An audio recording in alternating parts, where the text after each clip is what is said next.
love it. Can you tell? I love this. I mean, I want to just buy one for everybody and send it to you guys, but I don't have any money.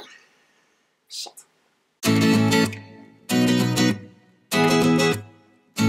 Hey guys, welcome back. It's that time of year where it's getting colder and our skin is getting drier, and today I'm giving you my top 3 products for dealing with dry skin. And I am someone who deals with dry skin year-round, so I have tried a ton of things to take care of this problem, and these are my absolute must-haves. So if you want to see the 3 things that I recommend for anyone who's dealing with dry skin, just keep watching. The first thing I'm going to talk about today is a serum, and this is the Ole Henriksen African Red Tree See the Difference Serum. And I love this product because it gives me a very lightweight layer of moisture that completely sinks into the skin before I go in with my moisturizer and my oil.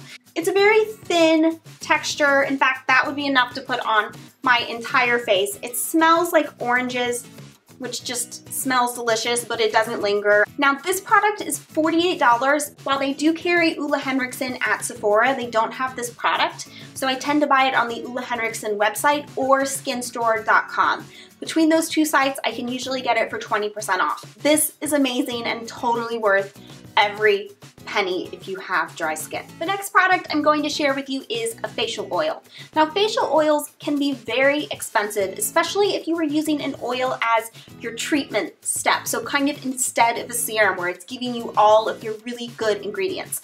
But for me, I like to put my facial oil over top of my moisturizer, so after I do all of my other layers, this sort of locks everything in place and makes a huge difference. So I don't find that it's something I want to spend a lot of money on, and this inexpensive option is awesome. It is the Boots Botanics Facial Oil 100% organic.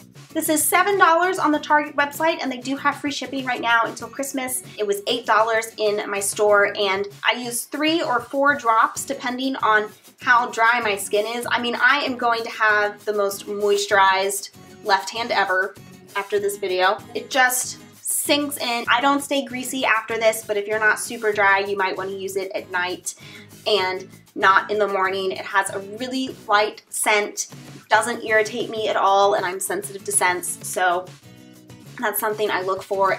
I have tried more expensive facial oils, and I like this one a lot better, so I highly recommend giving it a try.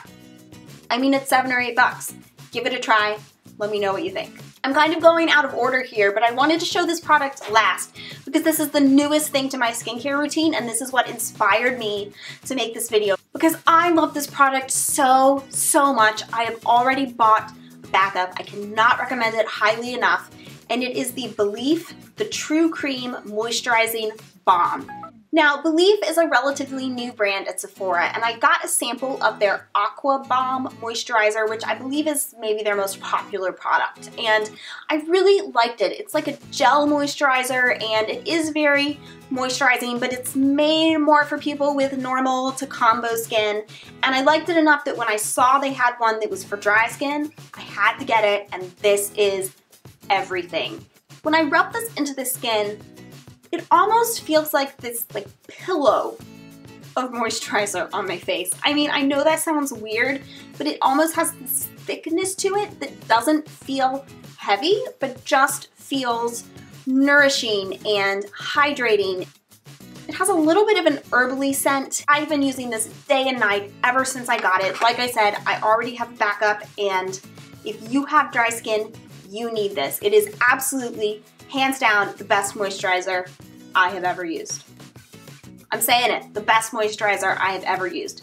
So I highly recommend this for dry skin. If your skin is sometimes dry but not quite as dry, go for the Aqua Balm because that one's really nice too. It's under $40 at Sephora, which is pretty good. I don't think you can buy this anywhere else, and I love it.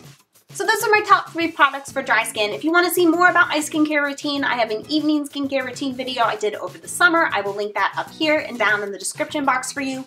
Most of it is the same. I'd say the main difference is this, which is a huge difference and life-changing. I'm gonna stop talking about that now. There are other things in that skincare routine that I find to be really important, like my Hydroluron. I feel like I can't do this video without a shout out to my Hydroluron, although I didn't include it because I consider Hydroluron more for dehydrated skin than for dry skin. Dehydration is like a skin thing, And dry skin is a skin type. It's like a condition and a type. Hop on over to Instagram and Twitter and follow me at Robin's Cup so we can stay in touch and hang out and be friends all the time, and hit that subscribe button so I can see you guys here next time. Bye!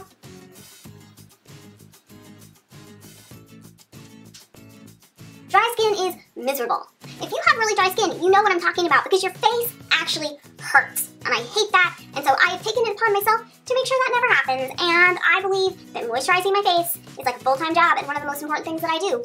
Wow. Really? One of the most important things that I do. Wow. Thanks for stopping by today. Remember to hop on over to Instagram. Is this Instagram and Twitter? Instagram and Twitter is always over there. I always go, hop on over to Instagram and Twitter. Like, it's like, oh, okay, I'm gonna go to Instagram. I've got a cheap or cheaper today where we take 2 drugstore items and decide which one is best, and we're talking about red lip liners. My cheap option is the NYX lip liner in Hot Red.